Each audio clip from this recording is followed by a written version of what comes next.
भुवस्वः तत्सवितुर्वरेण्यं भर्गो देवस्य धीमहि धियो यो नः प्रचोदयात् स्वाहा। ॐ भूर्भुवस्वः तत्सवितुर्वरेण्यं भर्गो देवस्य धीमहि धियो यो नः प्रचोदयात् स्वाहा। ॐ भूर्भुवस्वः तत्सवितुर्वरेण्यं भर्गो देवस्य धीमहि धियो यो नः प्रचोदयात् स्वाहा। ॐ भूर्भुवस्वः तत्सवितुर्वरेण्यं भर्गो देवस्य धीमहि धियो यो नः प्रचोदयात् स्वाहा। ॐ भूर्भुवस्वः तत्सवितुर्वरेण्यं भर्गो देवस्य धीमहि धियो यो नः प्रचोदयात् स्वाहा। ॐ भूर्भुवस्वः तत्सवितुर्वरेण्यं भर्गो देवस्य धीमहि धियो यो नः प्रचोदयात् स्वाहा। ॐ भूर्भुवस्वः तत्सवितुर्वरेण्यं भर्गो देवस्य धीमहि धियो यो नः प्रचोदयात् स्वाहा। ॐ भूर्भुवस्वः तत्सवितुर्वरेण्यं भर्गो देवस्य धीमहि धियो यो नः प्रचोदयात् स्वाहा। इस प्रकार से हमें अपने घर में नित्य प्रति अग्निहोत्र, हवन, होम, यज्ञ को हमें करना चाहिए। और यह यज्ञ शिष्टासीन संतो मुच्यन्ते सर्वकिल विषय भुज्यन्ते तु त्वगम पापा ये पचन्ति आत्मकारणा। यज्ञ शिष्टासीन संत, जो यज्ञ करने के पश्चात शिष्टासीन संत अन्न को ग्रहण करते हैं। भुज्यन्ते तु त्वगम पापा ये पचन्ति आत्मकारणा। यज्ञ शिष्टासीन संत मुच्यन्ते सर्वकिल विषय, जो यज्ञ करने के पश्चात अन्न को ग्रहण करते हैं। मुच्यन्ते सर्वकिल विषय, सभी क्लेशों से, सभी पापों से, सभी दुखों से, सभी दरिद्रताओं से, सभी अज्ञानताओं से मुक्त हो जाते। यज्ञ शिष्टा अमृत भुजो यान्ति ब्रह्म सनातनम नायम लोको अयज्ञ से कुतो अन्य कुरु सत्तम।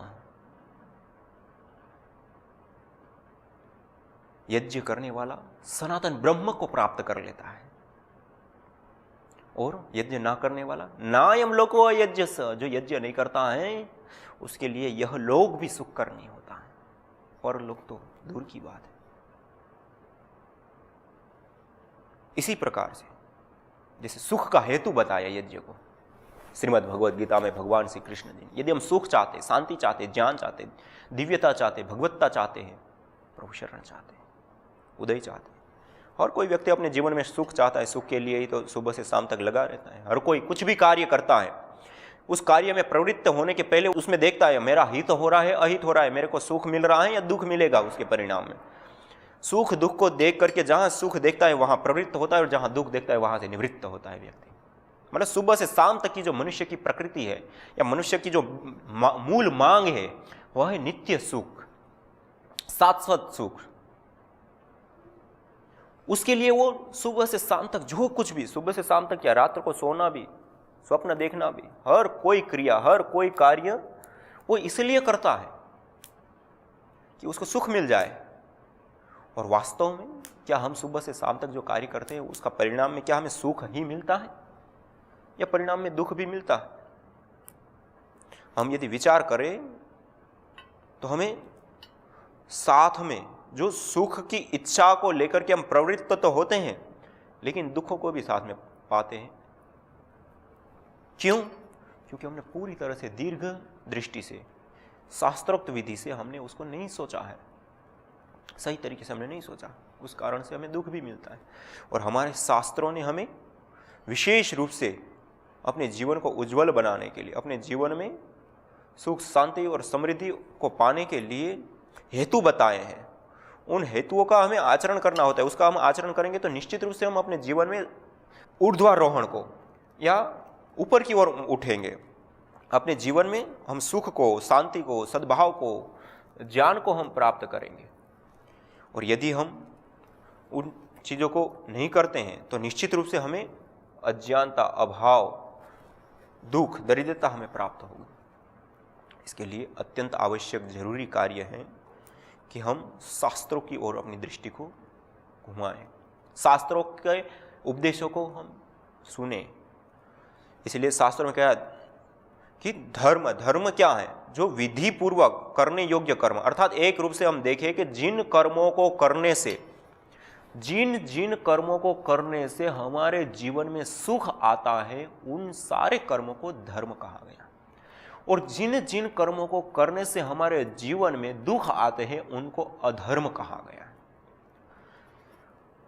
अब जिन कर्मों को धर्म कहा गया है, इसलिए कहा ना धर्मो एव हतो हन्ति धर्मो रक्षति रक्षितः।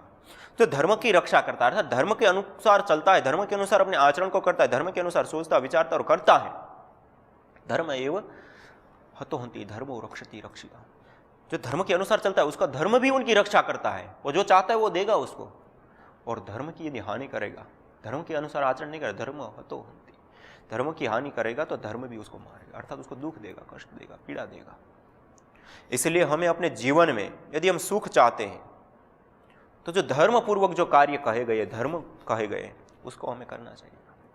धर्म क्या कहा गया? सत्याचरण करें, अग्निहोत्र करें, योग करें, ध्यान करें, संध्या उपासना करें, जो भी अच्छे अच्छे कार्य हैं वो सारे करने के लिए कहा गया। और उन कर्मों को करने से हमारे जीवन में और इस जगत में दिव्यता का आधान होता है, दिव्यता आती है और हमें सुख प्राप्त होता है, शांति प्राप्त होती है, सद्भावनाएं प्राप्त होती है। और उसी में हमारा हित है, हमारा कल्याण है। और उसके अनुसार नहीं चलते तो नहीं होता है। इसलिए हमारे ऋषियों ने शास्त्र हमें दे करके हमें एक राजपथ दे दिया है कि बस आप इन कर्मों को ऐसे ऐसे करते चले जाओ और आपका जो गंतव्य है वहां तक आप पहुंच जाओगे। और उसके अनुसार नहीं चले। जैसे हम एक उदाहरण से समझे कि सामान्य रूप से हम अभी हरिद्वार में हैं और हरिद्वार से हमें जाना है दिल्ली, और हमें ना रास्ता पता है किस रास्ते से जाया जाता है, ना हमें दिशा पता है किस दिशा में दिल्ली है, ना हमें कोई निशान या कोई ऐसा चिन्ह हमें पता है कि किस दिशा में हम जाएं तो वो हमें प्राप्त हो सकता है, ना कोई सूचना है, ना कोई इस प्रकार का कोई हमारे पास संदेश है, और हमें दिल्ली जाना है। और उस व्यक्ति को आप छोड़े तो वो चलता जाएगा तो किस दिशा में जाएगा, क्या हम कल्पना कर सकते हैं? उल्टी दिशा में जा सकता है, दूसरी दिशा में, उससे और दूरी तक जा नाप सकता है। उस दिशा में गया तब भी बीच में से कोई आगे पीछे हो सकता है। अर्थात जो गंतव्य स्थान दिल्ली है वहां नहीं पहुंचेगा, कहीं पे भी आगे पीछे जा सकता है। ऐसी ही हमारे जीवन की दशा है। और इसके लिए हमारे ऋषियों ने हमें दिशा निर्देश किया है शास्त्रों को देकर के कि आपको इस पथ पे और ऐसे ऐसे चलना है। जैसे हमें कुछ नहीं जानते हैं और हम इस अवस्था में हैं, लेकिन हम किसी एक व्यक्ति को पूछ ले कि भाई जो व्यक्ति पहले गया है, जिस व्यक्ति ने उस रास्ते को जाना है, जो व्यक्ति वहां उसका प्रत्यक्ष कर चुका है, उसको हम पूछे कि मेरे को दिल्ली जाना है तो किस दिशा में जाना पड़ेगा, किस रास्ते से जाना पड़ेगा, तो वो कहेंगे कि ये हाईवे रोड है या ये रोड है या ये रास्ता है, इस रास्ते से इस दिशा में सीधा सीधा चलते जाओ, आप दिल्ली पहुंच जाओगे। खाली 1 मिनट की उनकी दिशा निर्देश से हम अपने गंतव्य स्थान तक पहुंच जाते हैं। वैसे ही हमारे ऋषियों ने हमारा जो मार्गदर्शन किया है, हमें जो दिशा निर्देश, जो शास्त्र दिए हैं, वो भी ये मार्गदर्शिका है एक, कि हमें अपने जीवन को कैसे जीना है। तो हम जो चाहते हैं सुख, जो हमारा गंतव्य है कि मोक्ष, वहां तक हम कैसे पहुंचेंगे, तो उसके लिए हमें वो करना पड़ेगा, उसके अनुसार चलना पड़ेगा। तो वो है धर्म। धर्म किसको कहते हैं? धारणा धर्म, जिसको धारण करना होता है और जिसको धारण करने से हमारे जीवन की रक्षा होती है, जो जिसको धारण करने से हमारे जीवन की पूर्णता होती है, जिसको धारण करने से हमारी जो मूल मांग है उसकी पूर्ति होती है, उसको कहते हैं धर्म। और धर्म के अनुसार जो भी अच्छे कर्म हैं, उन सारे कार्यों को धार्मिक कार्य कहे जाते हैं, जिसमें अग्निहोत्र, धरती पर जितने भी अच्छे काम हैं, जो करने योग्य कर्म हैं, उन सभी कर्मों में सबसे उत्तम, सबसे श्रेष्ठतम कोई कार्य है यज्ञो वै श्रेष्ठतमम कर्म, यज्ञो ही श्रेष्ठतमम कर्म। ऐसे हमारे शास्त्रों ने हमें यज्ञ के बारे में बताया, अलग अलग शास्त्रों में यज्ञो ही श्रेष्ठतमम कर्म, यज्ञो वै श्रेष्ठतमम कर्म। मानी धरती पर जितने कर्म मनुष्य के सामने करने योग्य है, उन सभी कर्मों में सबसे श्रेष्ठ कर्म और सबसे उत्तम कर्म, सबसे ज्यादा परोपकार करने वाला या सबसे ज्यादा हित करने वाला, सबको आनंद देने वाला, सबका हित कल्याण करने वाला कोई कर्म है तो वह यज्ञ है, अग्निहोत्र है। और इस अग्निहोत्र को हमें प्रतिदिन करने के लिए कहा गया है। जैसे मैंने आपको पहले बताया था कई बात, जरा मरिए पर्यंत यह नहीं छूटता व्यक्ति का, नहीं छोड़ना चाहिए। इस प्रकार से हमें इसका आचरण करना होता है अपने जीवन में, और इसका हम आचरण करते हैं तो निश्चित रूप से हमारे जीवन में और इस जगत में दिव्यता का आदान होता है, शुभ का आदान होता है, शुभ का उदय होता है, सत्व का उदय होता है, ज्ञान का उदय होता है। और यदि हम अपने जीवन में सुख चाहते हैं तो हम निश्चित रूप से इस यज्ञ को हम अपनाएं। और शास्त्रों में कहा है यज्ञ जो है, यज्ञो देवानाम प्रत्येति सुमनम, अर्थात यह जो यज्ञ है वो सूर्य आदि देवताओं वो से सुख को हमें प्राप्त कराते हैं, आरोग्य को हमें प्राप्त कराता है। एक तो आरोग्य देता है, ये आरोग्य ही एक बहुत बड़ा सुख का कारण है। सामान्य रूप से समाज में जो बातें कही जाती है या बोली जाती हैं उसमें कहा जाता है कि पहला सुख निरोगी काया, हमारा शरीर यदि निरोगी है तो ये हमें पहला सुख प्राप्त हो गया। तो इस प्रकार से जो अलग अलग शास्त्रों में अलग अलग जो बातें बताई गई हैं वहाँ पे भी सुख के लिए विशेष बातें, जो यज्ञो देवानाम प्रत्येति सुमनम, अर्थात यह जो यज्ञ है वो देवताओं को तृप्त करते हैं और देवगण हम सबको सुख प्रदान करते हैं। इसी प्रकार श्रीमद् भगवद गीता में भी बताया गया कि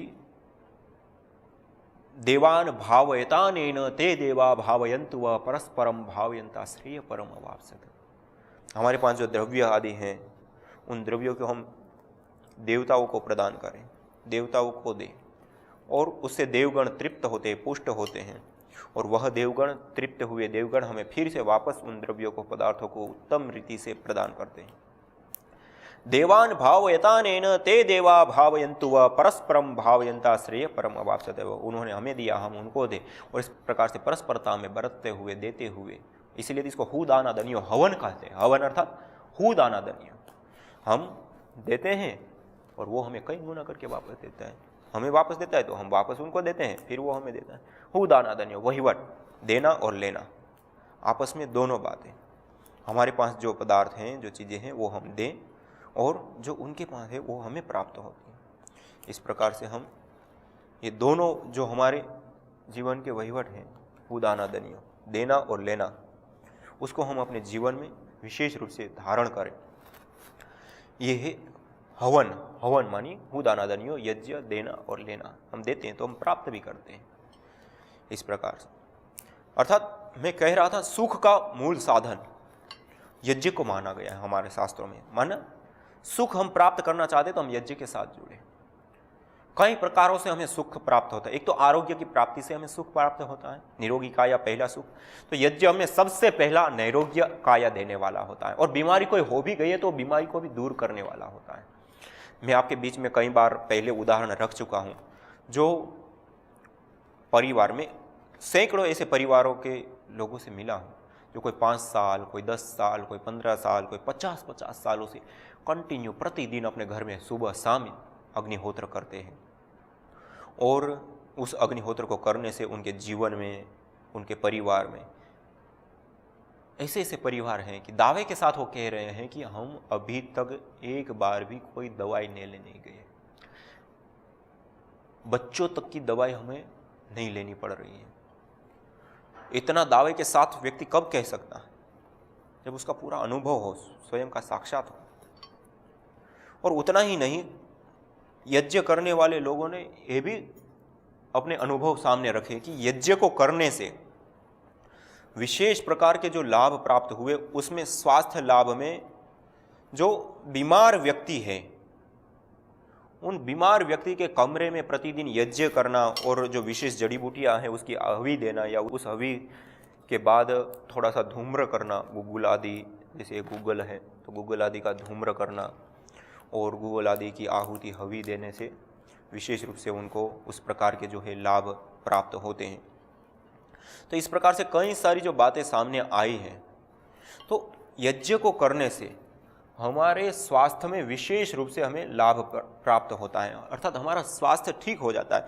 अर्थात हमारे शरीर में कोई व्याधि है तो व्याधि भी दूर हो जाती है, उस व्याधि से हमें बचाने का कार्य करता है, अर्थात व्याधि से हमें मुक्त कर देता है यह यज्ञ। इसलिए एक यह यज्ञ भी एक पूरी चिकित्सा पद्धति है, चिकित्सा प्रणाली है।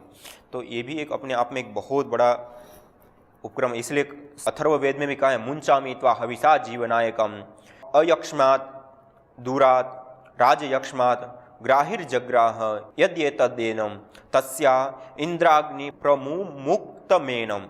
अर्थात जो व्यक्ति मरणासन अवस्था में चला गया, जिनको राजयक्ष्मा और यक्ष्मा जैसे रोग, मानी दृष्ट रोग और अदृष्ट रोग हो गए हैं, जिसकी पहचान, कुछ रोग ऐसे होते हैं जिसकी पहचान हो पा रही है, कुछ रोग ऐसे जिसकी पहचान नहीं हो पा रही, ऐसे भी रोग हो गए, तो उन रोगों से भी उनको मुक्ति दिलाता है, उनको बाहर लेकर के आता है और सुखमय उनको जीवन प्रदान करता है और उनकी आयु को बढ़ाता है और उनके जीवन में दिव्यता का धारण करवाता है।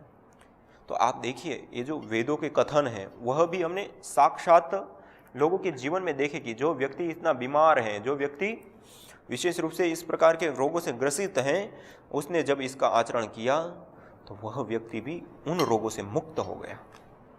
अर्थात पहला सुख निरोगी काया, रोगों से मुक्ति, उसकी प्राप्ति हो। दूसरा, स्ट्रेस, तनाव, चिड़चिड़ापन आदि से हमें मुक्ति मिलती है, क्योंकि चिड़चिड़ापन रहना एक परमानेंट दुख का कारण है।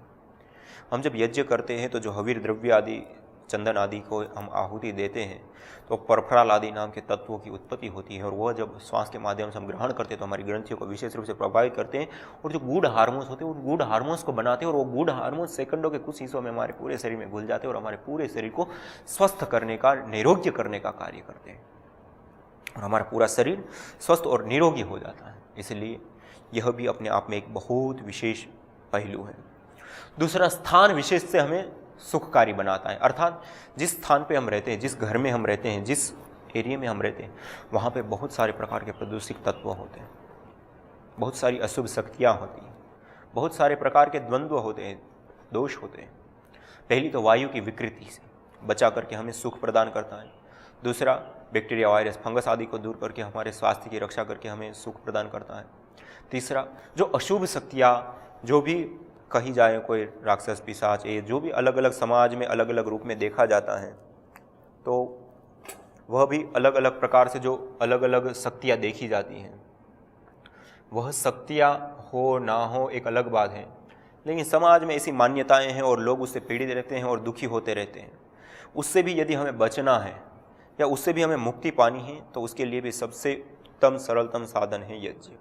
जो व्यक्ति प्रतिदिन अपने घर में यज्ञ करेगा, उसमें घर में किसी भी प्रकार की कोई भी अशुभ शक्ति का कोई प्रभाव नहीं रहेगा और उसको पूर्ण सुख, शांति और समृद्धि प्राप्त होगी। उसके जीवन में कोई दुख, कष्ट, बाधा, पीड़ाएं या अदृष्ट शक्तियाँ उसको परेशान या अदृष्ट शक्तियों के माध्यम से उसका जीवन में कोई किसी भी प्रकार का 1% भी दुख, कष्ट या पीड़ा या बाधा उनके जीवन में नहीं आएगी। यह है यज्ञ की महिमा, यह है यज्ञ का प्रभाव, यह है यज्ञ के लाभ। और यज्ञ के लाभों को हम धारण करने के लिए हमें यज्ञ को ही करना पड़ेगा। यज्ञ करेंगे तो हम पाएंगे। और ये छोटा सा है, 7 आहुति, 21 आहुति, 51 आहुति आप सुबह, प्राभात में और सायंकाल संध्या के समय में आप प्रदान करें और इतनी आहुति आप प्रदान करेंगे तो निश्चित रूप से आपको इतने लाभ प्राप्त होंगे कि आप कल्पना भी नहीं कर सकते। बहुत सारे लाभ प्राप्त होंगे। इसलिए यह यज्ञ हमें हर प्रकार से अशुभ शक्तियों से बचाने के साथ जो देवीय शुभ शक्तियाँ हैं उसको अपनी ओर आकर्षित करता है, अपनी ओर बुलाता है। अग्निर्वय देवानाम मुख है, ये सभी देवताओं का मुख है और जो मंत्र होता है उस मंत्रों के माध्यम से हम उन देवीय शक्तियों का आह्वान करते हैं। वो देवीय शक्तियाँ हमारे पास आती हैं और हमें विशेष रूप से आशीष देती है इस हविष्यान्न आदि को ग्रहण करके। जैसे देवा भावेत आनन्यते देवा भावयन्तु व परस्परम भावयन्ता श्रेय परम अवाप्स्यत, जो मैंने बताया कि हम हविष्यान्न आदि जो देवताओं को देते हैं तो उससे वो तृप्त होते हैं, पुष्ट होते हैं, प्रसन्न होते हैं और प्रसन्न हुए देवता हमें आशीष देते हैं और जो हमारी मनोकामनाएं होती उसको पूर्ण करते हैं और हमें आगे बढ़ाते हैं। इसलिए जो सुख का हेतु है उस सुख के हेतु के रूप में हमारे वेदों में यज्ञ को सुख का हेतु बताते हुए कई सारे लाभ और कई सारी जगह पे यज्ञो वै सुमनम, यज्ञ सुख कारक है। इसी प्रकार से इजाना स्वर्ग यान्ति लोकाम, यज्ञ करने वाले सुखमय लोकों को पाते हैं, सुखमय लोकों में जाते हैं या सुखमय जिस जगह पे वो यज्ञ करते हैं, अर्थात अपने घर में रहते हैं, अपने घर में यज्ञ करेंगे तो वही देवालय हो जाता है। इसलिए तो वेदों में कहा गया है अलग अलग जगहों पे और अलग अलग रूप में, जिस घर में जिस जगह पे यज्ञ होता है वह घर हिरण्यमय हो जाता है, वह घर सुख से आपूरित हो जाता है। उस घर में किसी भी प्रकार के कोई दोष या अशुभ शक्तियाँ नहीं रहती, वहाँ पे देवीय शक्तियों का वास होता है और वह देवीय शक्तियाँ उस व्यक्ति को विशेष रूप से ऊर्ध्वारोहण को प्राप्त कराती हैं, उस व्यक्ति को विशेष रूप से सुख प्रदान करने का कार्य करती हैं। और इसी प्रकार यज्ञो वै सुमनम, यज्ञ सुख कारक होता है, यज्ञ करने से हमें सुख प्राप्त होता है। इसी प्रकार से अलग अलग शास्त्रों में अलग अलग जगहों पे बताया गया है। यज्ञो वै सुतरमानो, अर्थात यज्ञ जो है एक नाव की तरह, हमें यज्ञ ही सुख कारक नौका है। मानी जैसे हमें कोई नदी या कोई सरोवर को हमें पार करना होता है तो वहाँ पे हम नौका का प्रयोग करते हैं और उस नौका के ऊपर बैठ करके हम पार हो जाते हैं, तो वो हमारे लिए क्या बन जाती हैं? साधन के रूप में, और वो सुख को प्रदान करने वाली हो जाती है। ऐसे यह यज्ञ भी एक नाव है हमारे लिए, यज्ञ रूपी नौका, अर्थात यज्ञीय जीवन पद्धति, यज्ञीय जीवन शैली को यदि हम जीते हैं, यज्ञ को अपने जीवन में हम अपनाते हैं, तो यह यज्ञ हमारे जीवन में और इस जगत में दिव्यता का, शुभ का आदान करते हुए हमें सुख प्रदान करता है। हमारे जीवन को धीरे धीरे उस ऊर्ध्वारोहण की गति, जब हम नाव में बैठते तो हमारा उद्देश्य क्या होता है? सामने किनारे पे पहुंचना है उस नाव के माध्यम से। ऐसे ही यह जो यज्ञ रूपी नाव है वो हमारी मूल मांग शाश्वत सुख, नित्य सुख को प्राप्त करने की है। उसको पूरा कराने के लिए नाव की भांति ये कार्य करेगा। नाव है हमारे लिए। यज्ञो वै सुतरमानो। इसी प्रकार से स्वर्गो वै लोको यज्ञ, यज्ञ ही स्वर्ग लोक है, जहाँ पे जिस स्थान पे जो व्यक्ति यज्ञ करता है वो स्वर्ग तुल्य, जैसे स्वर्ग में देवीय शक्तियाँ या देवगण या जो पुण्यात्मा हैं वो जिस प्रकार से स्वर्ग को प्राप्त करते हैं, वैसे ही वो व्यक्ति इस धरती पर रहते हुए ही इस धरती को ही स्वर्ग बना देते हैं। अर्थात वो व्यक्ति जो यज्ञ करता है वो सभी प्रकार के सुखों को प्राप्त करता है। इसलिए तो यज्ञ को इष्ट काम दुख, सर्व काम दुख भी कहा है कि यज्ञ की शरण में आकर के संकल्प लो और संकल्प लेकर के उस यज्ञ को संपन्न करो और उन देवी शक्तियों से प्रार्थना करो, हे देवी शक्तियों, आप हमारी भविष्य वो अन्नों को ग्रहण कीजिए और हमारी मनोकामनाओं को, हमारी आवश्यकताओं को, या हम जो जिस चीज़ को चाहते हैं उसकी याचना करें, उसको पूरा कीजिए। और वास्तव में उन चीज़ों को वो पूरा करता है। अर्थात मनोकामना को पूर्ण करने का सबसे बड़ा, सबसे सिद्ध कोई उपाय है तो वह अग्निहोत्र, यज्ञ, हवन है। तो इसलिए हम अपने जीवन में इस अग्निहोत्र को, यज्ञ को अपनाएं। अग्निहोत्र यज्ञ को हम अपनाएंगे तो हम सुख को, शांति को प्राप्त करेंगे। हम सारी अपनी जो इच्छा है, सुख विशेष, स्वर्ग क्या है? सुख विशेष ही तो है। सुख ही सुख हमारे जीवन में, दुख, दरिद्रताएं, अज्ञानताएं ना हो, तो वही चीज़ हमें यज्ञ के माध्यम से प्राप्त होती है। स्वर्गो वही लोको यज्ञ, जहाँ पे यज्ञ होता है वही लोक, वही स्थान देवलोक बन जाता है, सुखमय बन जाता है, स्वर्ग जैसा बन जाता है। अर्थात जिस घर में हम यज्ञ करते हैं उस घर में किसी प्रकार के उपद्रवकारी bacteria, virus, fungus, virus, chemical प्रदूषण नहीं होंगे और उससे बचाव होगा। दूसरा, जो घर में, परिवार में क्लेश होते हैं, सामान्य रूप से व्यक्ति स्ट्रेस, तनाव, चिड़चिड़ापन से युक्त रहता है, 10 लोगों से मिल करके आता है, 10 लोगों से काम लेता है, कहीं कुछ हो गया और घर में आकर के झगड़ा, आपस में ही क्लेश, गुस्सा होना, मारपीट हो जाना, या आपस में ही मनमुटाव रखना, किसी के साथ ना बोलना, इधर उधर की बातें करना, ये इस प्रकार की और भी बहुत सारी चीज़ें हैं। उन सब चीज़ों से बचाने का कार्य करता है यह यज्ञ, हवन, अग्निहोत्र। जिस घर में प्रतिदिन यज्ञ होता है उस घर में क्लेश, उस घर में आपसी मनमुटाव दूर हो जाते हैं। और जहाँ पे क्लेश नहीं है, जिस घर में मनमुटाव नहीं है, जिस घर में देवीशाला, देवी शक्तियाँ हैं, जिस घर में अशुभ शक्तियाँ है ही नहीं, जो अशुभ शक्तियाँ हैं उन सब का निवारण हो चुका है यज्ञ होकर के, वहाँ पे देवी शक्तियाँ, ऊर्जा, शक्ति, सामर्थ्य वहाँ पे बढ़ गई है। वो देवीय स्थान बन गया और उस स्थान पे जब व्यक्ति रहेगा और उस स्थान पे जब वो व्यक्ति अपना जीवन बिताएगा तो वो घर ही उनके लिए स्वर्ग बन चुका है। इसलिए शास्त्रों में, वेदों में यज्ञ को सुख का मूल हेतु जो अलग अलग शास्त्र में, चाहे यजुर्वेद में हो, चाहे ऋग्वेद में हो, चाहे अथर्ववेद में हो, काठक संहिता में, ऐतिरेय ब्राह्मण, कई जगह पे अलग अलग रूपों में जो बताया है, यज्ञो देवानाम प्रत्येहम सुमनम, या फिर इजान स्वर्ग यान्ति लोकाम, यज्ञो वै सुमनम, यज्ञो वै सुतरमानव, स्वर्गो वै लोको यज्ञ।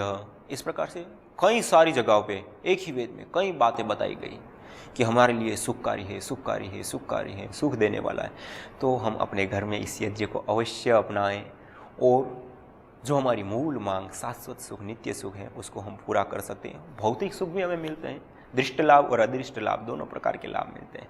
सारी अशुभ शक्तियों से निवारण, दृष्ट अदृष्ट, जैसे शास्त्रों में अभयम की बात कही गई है, तो चारों ओर से हमें अभय की प्राप्ति होगी। दृष्ट से, अदृष्ट से, परोक्ष से, प्रत्यक्ष से, चारों ओर से हमें शुभ की प्राप्ति होगी। ऐसी शक्ति, ऐसी सामर्थ्य, ऐसी ऊर्जा इस अग्निहोत्र में, यज्ञ में है। तो आज इतना ही। इसी के साथ आप सभी को प्रणाम। ओम शांति शांति शांति।